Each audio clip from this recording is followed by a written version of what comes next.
आयची काँग्रेसाची परिस्थिती एक ते गावान एक दुकान आसतालें पळय पॉन शॉप सोनाराचें बी दुकान आसतालें युजली तशी जाल्या घाण दवरप वचून वस्तू कोणी आनी 10,000 उधार घेवप ही काँग्रेसाची परिस्थिती जाल्या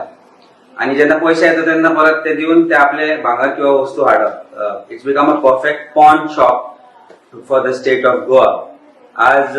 प्रसाद गांवकारान आपल्या भावाक ते दवरलो उधार थोडे दीस काम जालें तेन्ना भायर काडलो टीएमसीन गेलो आणि आता टीएमसींतल्यान परत उधारी घेवपाक काँग्रेस पार्टी तयार आसा. रोहन खंवटेन आपले काय कार्यकर्ते आणि पंच मेंबर कितें आसा ते तांकां काँग्रेसी कडेन उधार दवरले थोडे दीस आज परत घेतले आणि ही परिस्थिती काँग्रेसाची पळयत जाल्यार ते it has become a perfect pawn shop where you can give your person for some time let them keep it there and when the time comes when you have enough and just take it back. ही परिस्थिती काँग्रेसी जाल्या ही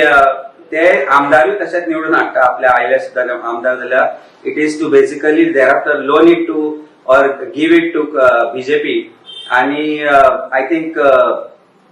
देर is no change that we are expecting in Congress party. So आज लोकांचो Congress party वयलो विश्वास गेला आणि I think उरिल्ले आशिल्ले नाशिल्ले जे सगळे आसा काँग्रेस पार्टीचे ते सोंपत आसा दिसान दीस आमी पळयता तांची जी वाटचाल चल्ल्या ते पळयत जाल्यार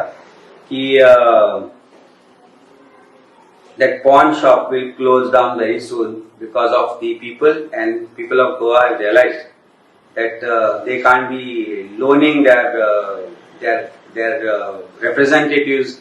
to Congress to be thereafter given to BJP. That is what I had to say today.